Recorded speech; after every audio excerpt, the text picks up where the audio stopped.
ini saya dari Prodi Pendidikan Bahasa Inggris FKIP Universitas Jember. Nah, sebelum kita memulai pembelajaran hari ini, yuk sama-sama kita membaca doa atau Bismillah. Bismillahirrahmanirrahim. Bagaimana nih kabar kalian? Semoga selalu sehat ya. Tetap semangat belajar meskipun banyak tugas dari sekolah. Pada pembahasan kali ini, kita akan membahas topik mengenai Analytical Exposition Text. Apa sih Analytical Exposition Text itu? Nah, sebelum itu, yuk kita kenalan dulu sama Exposition Text. Exposition Text itu adalah suatu teks yang berisi sudut pandang satu sisi mengenai suatu isu dari si penulis.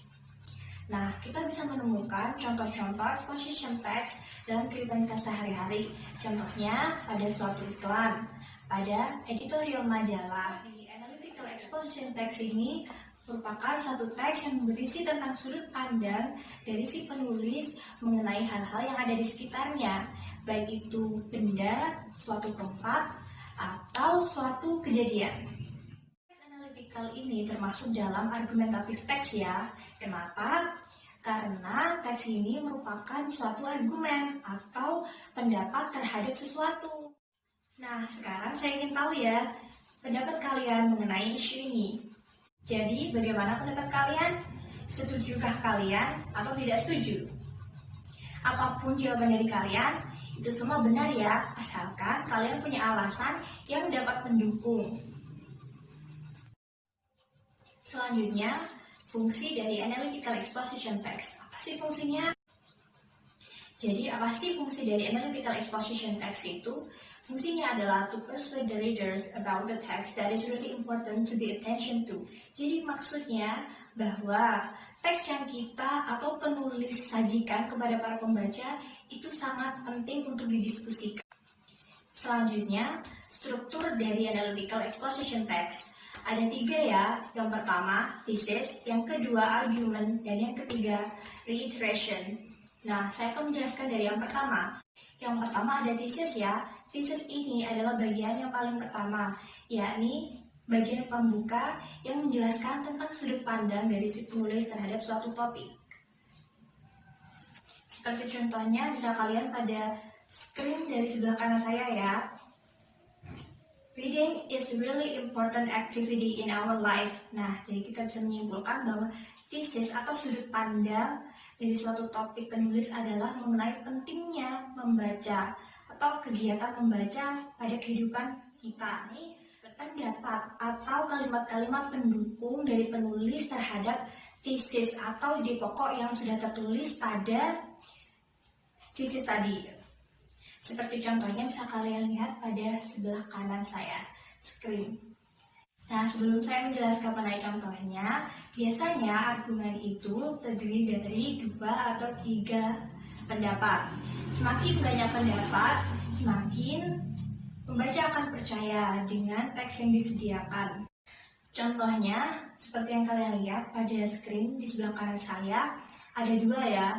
Ada 2 statement atau pendapat dari penulis untuk mendukung tesisnya. Yang pertama, firstly by reading we can get a lot of knowledge. Nah, artinya yang pertama dari membaca kita akan mendapatkan banyak pengetahuan. Itu merupakan pendapat atau pendukung dari tesis dari si penulis ini. Yang kedua, by reading we can get lots of information. Yang artinya, dari membaca kita akan mendapatkan banyak informasi. Itu merupakan pendapat kedua dari si penulis untuk mendukung tesisnya.